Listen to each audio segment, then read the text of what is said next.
Hello and welcome back to the workshop. Today we're going to be showing you how to make spindle moulding just a tiny bit safer by using a sacrificial fence or a fake fence that's going to be also like a zero clearance insert as well, but for spindle moulder tooling.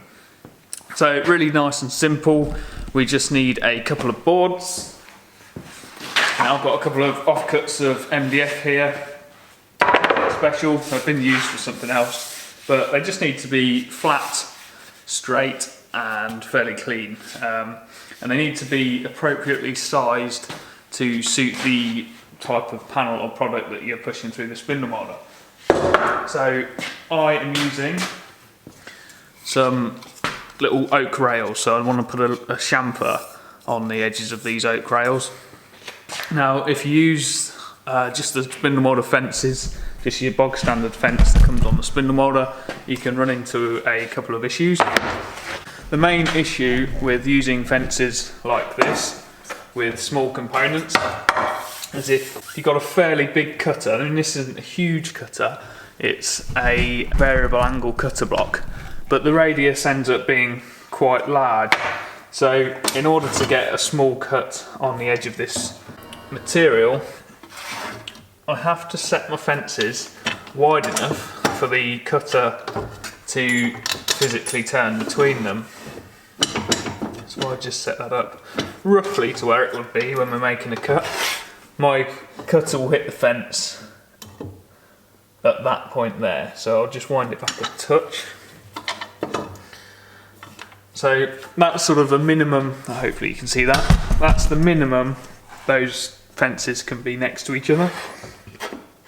Now this isn't a particularly small piece, but obviously when you're feeding that through there, there's a possibility that before it gets to the next fence here, that can dip in to the cut and make a mess of the cut underneath. It'll do a deeper cut there and you'll get a bit of a wobble in your finish, which is quite annoying.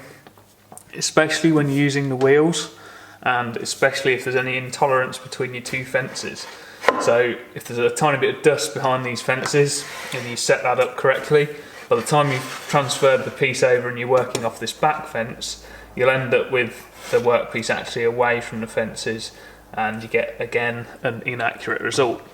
Now, quite often you need a perfect result from your spindle moulding because the way you set the joints up in the door or the frame will depend on the depth of that cut from the moulding, because the joint is actually scribed over the end of the moulding. So the deeper I cut this bevel on the rails and the stiles, the more accurate the joint will go together. So that because that is scribed over there on the tenon, if I cut that bevel that it's scribed over on the stile too deep, there will be a gap in this joint. So got to be really nice and accurate. So in order to stop that from happening, and also it can happen if you're using a big cutter like this and you were moulding something in this direction, you've then got a big gap in the bed here where the cast iron insert has been removed to allow this cutter to work in the machine. So you can see when you feed that through there, at that point there, the workpiece can actually dip into the bed as you're feeding it through. And on small pieces, it's actually really hard to hold it accurately and safely, because by the time you get to this point you have to transfer over to this side of the workpiece and you're relying on a small bit of the workpiece holding everything in place, and it's dead easy for it to drop into the cutter and that causes it to snag, and that's what causes you to cause damage to your workpiece and potentially drag your hands into the machine. So an easy solution is to have like a zero clearance insert. Now before I make one, I'll show you a couple that I've already got stood up here. So I just keep, once you've made one, I tend to stick it at the back of the machine and it'll do for multiple cutter blocks, but something like this. So this is for a bevel cutter block. I set my rebater up to a sort of a 9-degree bevel, and that's about the radius of the cut that protrudes through when I'm running, say, a door stile through and want to take a leading edge off. The door stile will actually constantly run on this back piece and not got the opportunity to dip in. So let's quickly make up a jig and get it attached to the machine. Alright, so I've got a couple of boards. Just like I said, they can suit the material you're working on. So these are plenty big enough because I'm only using little pieces of timber like this. So this bottom board, or the base board, only really needs to be as wide as this piece of timber. If I was looking to machine a full width panel, obviously I'd make that base board as wide as perhaps the base on the machine, but yeah, you could probably make 2 jigs out of that one bottom piece there. So all we need to have from this jig is a straight edge along the joining face, and make sure that that edge is also at 90 degrees in this direction, so the cut is nice and true, straight and 90 degrees. And all I'm going to do is attach this board along that straight and square edge with a couple of screws through into the base. Just make sure when you're screwing that on that in the centre, you mark a centre point and then measure out appropriate width so that your cutter doesn't try and cut where you've put a screw into the board. I'm just going to drill a clearance hole.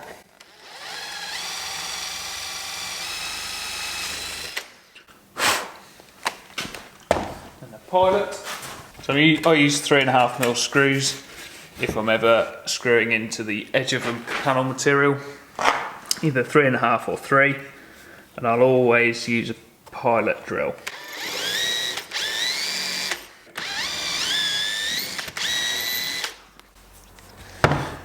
What you don't want to happen with a jig like this is to screw through from this piece into this piece and splay the timbers apart, because what you're going to end up with then is an inaccurate base to your jig, and obviously your material will travel along the base of this this jig until it hits that screw, and then it's going to want to try and rise up where that screw is, and obviously that's not very accurate and will cause issues with the feeding of the material as well.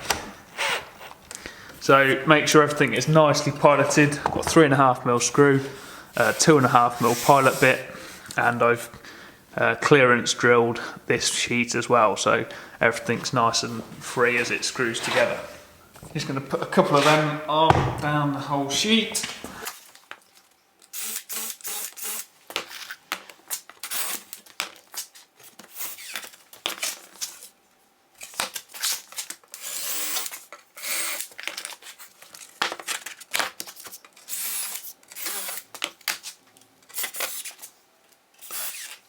If your cut here isn't quite square on the edge of this piece and it's making this fence stand up, either lean in or lean out, I'd recommend you slightly lent it out so this angle here is slightly over 90 degrees. And then when you fix it to your fence, it will actually pull it square and push the base down onto the bed of the spindle moulder. Whereas if you keep it at an acute angle from 90, so to 89 or less, then obviously when you screw this fence back to your spindle moulder fence, it's going to lift the base of the jig, which is what you don't want to happen. So once we're at this point, we can put it on the machine and make a cut into it.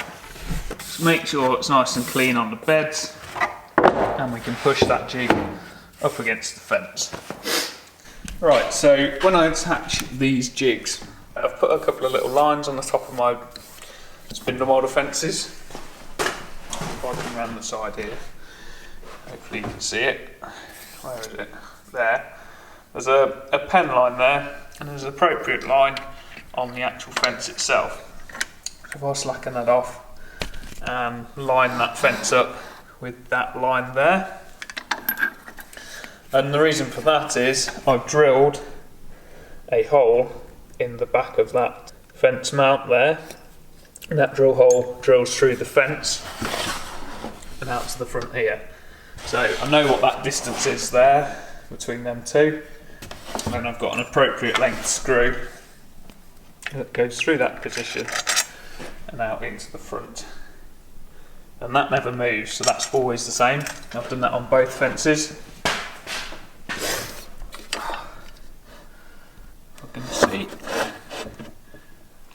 And I've made that position at the widest point of the opening in the bed, so this point here on the cast table and this point here, so that whatever cutter that I use in there, I've got full access to move them fences forwards and backwards without the cutter hitting the aluminium fence. The reason for marking that position, even if you didn't drill through there, I mean I need to mark it because it obviously goes through both components, and if they don't line up, the holes don't line up. But if you just drilled this fence here, then I would still mark it in position, because then when you go to reuse your jig, you can use the same screw holes without making loads of different new screw holes in the back of these jigs. So push that into place. Before I screw that in position, what I tend to do is set the cutter height roughly. So roughly speaking, I set the cutter height. I just want like a 5mm bevel using this cutter. So what I'm going to do is make sure that the bottom of the cutter is going to cut all of the jig. And that'll allow me to plunge the cut into the jig. So if you're using something like a grooving saw or a groove cutter, what you're going to have to do is set the height of that groove cutter and then plunge it back into it. So if it's slightly off, you might have to bring the fence forward, raise it up and then re-plunge it. So I try to get it as accurate as possible before I actually set the jig in place. So you can use an offcut of the thing you've made your fence from on there and then measure to your cutter to get it roughly where you need it to be. So we're all set up, I can push that in place and screw it back.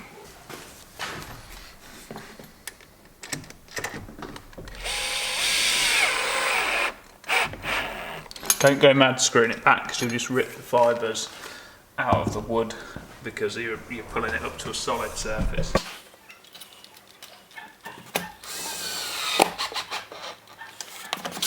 That's it, nice and simple. The fake fences are attached. Just make sure that it's nice and tight against the bed all the way along and nice and tight against the fences both at the top and behind the back here. Make sure it's not, like I said earlier, at the wrong angle and something's being lifted. Everything looks all right there. I'm just going to lock the micro adjust fence off. Right, so this spindle moulder, they're all slightly different in how they lock. But this one, you lock it mainly on these two levers here, and that absolute it's dead locked.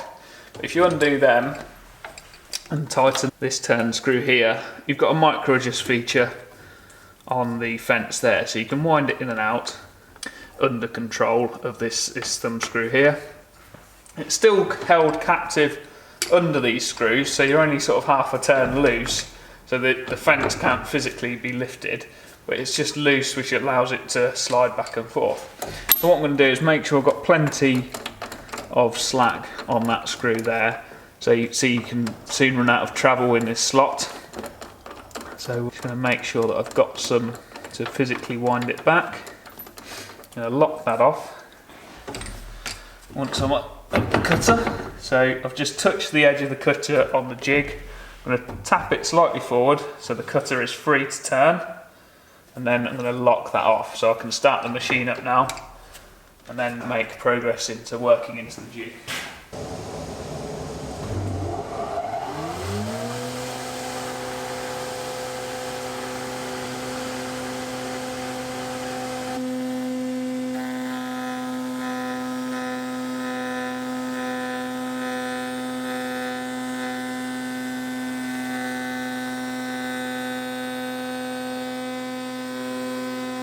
Right, so I've just turned the fan off so you can hear what I'm saying. But you can see there that the cutter has ate away at the jig until it started to protrude through them sacrificial fences. If I take that off and screw it, as you can see, like that's dead safe. All you can see there is the tiniest bit of the cutter. It would actually be pretty hard to do serious damage to your fingers through this jig, whereas the appropriate cut, if I set it for a minute, you'll see how exposed the cutter actually is without it. So on the back edge, it looks like that. So you're effectively saving your hands from being exposed to all of this cut that would be, you know, exposed cutter if this jig were not protecting you from seeing that. I'll do a comparison. So in terms of how much cutter you'd see if it was set up in the same manner. So a similar sized cut with the fences open. So you'd be looking at something like that.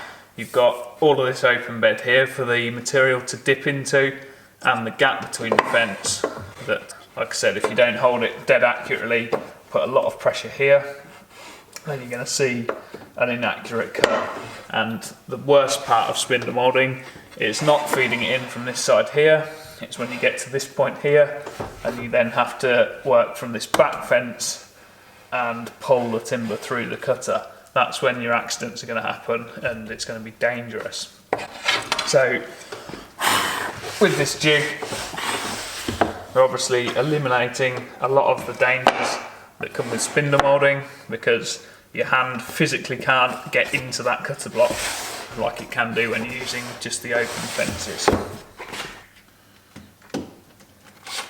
So if you line them fences back up, like I've not done, you can just reposition the jig straight away using the holes in exactly the same position.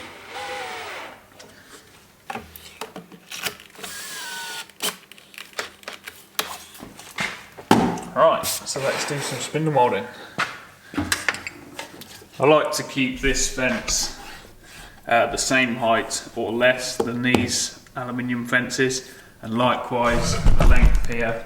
I don't like to protrude them too much because it just makes it awkward when you start to bring the power feed round, that it's going to start interfering. You're going to have to extend the power feed out to physically get it to come around. I mean, I do have to a little bit anyway, but you can see here, look, it's already touching.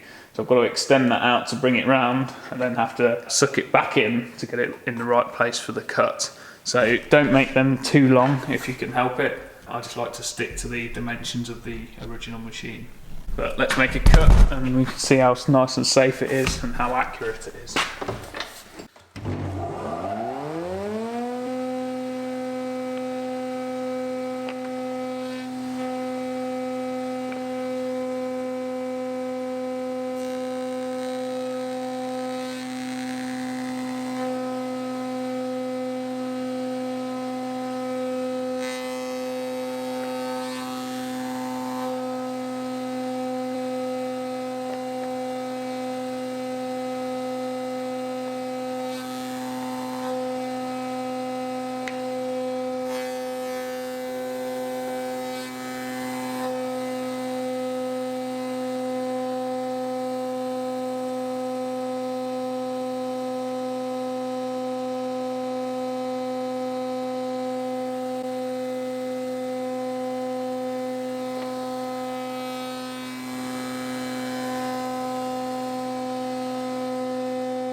So there you go, you can see how nice and safe that is. Even machining the end grain there over that really short section, you're in absolute control. It's the perfect cut. So it's the same cut whether you're doing this piece here along with loads of support or just the short end grain. It's the same whatever, because you've got a continuous feed or continuous point of pressure all the way along that cut. Hope you've enjoyed this one. Hope it makes your spindle moulding safer. It's a dead easy jig to make and it will certainly save your fingers if you've got something quite delicate or smooth that requires quite a big spindle moulding cut. It's really going to help you out.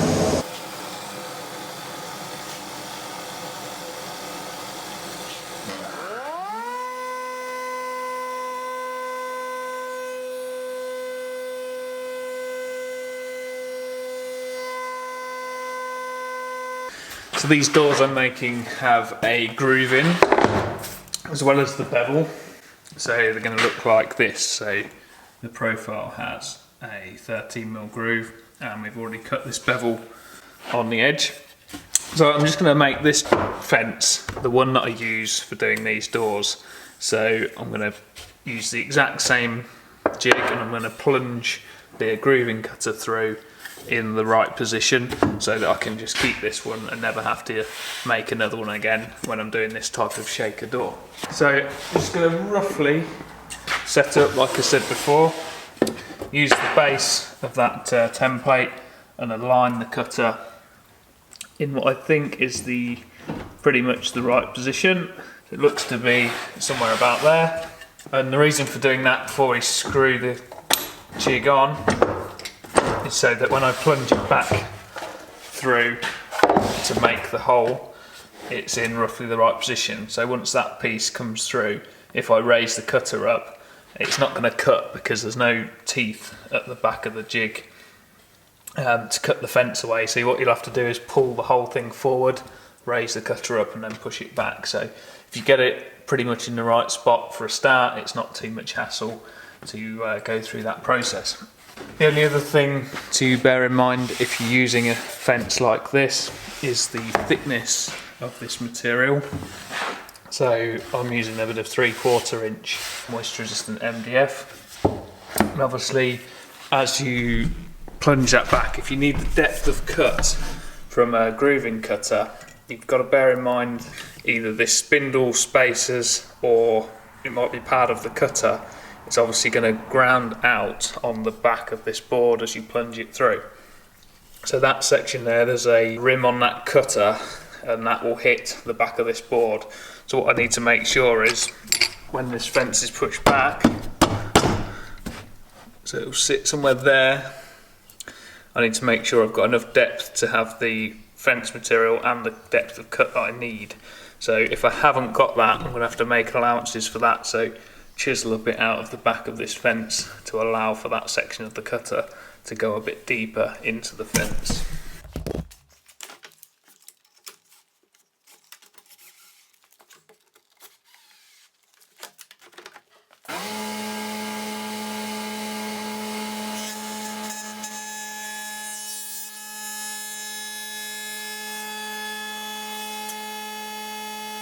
So again you can see the only bit of cutter that is exposed that we can damage it or hurt ourselves on is the bit that is actually doing the cut. Everything else is protected and hidden by this board. And as I feed that piece through, it's still running on a fence all the way through the cut process, so there's no way that workpiece can dive into the cutter and cause it to snag or affect the performance